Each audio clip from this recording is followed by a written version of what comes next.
Here's how you re-ink an old Bates stamp. This is one of the original models, probably from the 1940s or so. You can re-ink a dry pad, but it's easier if you just replace the whole pad. So buy one of these here.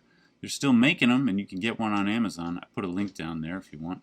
So we're just going to swap out the old pad for the new one here. You push the stamp about halfway down and hit this button here to lock it. Then the ink pad is in this little box here. You push down on the tab and flip it towards you. That's the dry one. You want to pull that out. It's not really attached in any way, so you can just grab it and pull.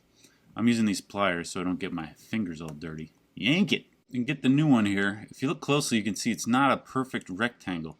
It's more shaped like a gold bar, you know, like a frustrum. The big side is meant to face outwards where it hits the stamp. So just jam it in there. Close it back up and you're ready to stamp. I find it works best if you say Bates, Bates, Bates till the break of dawn.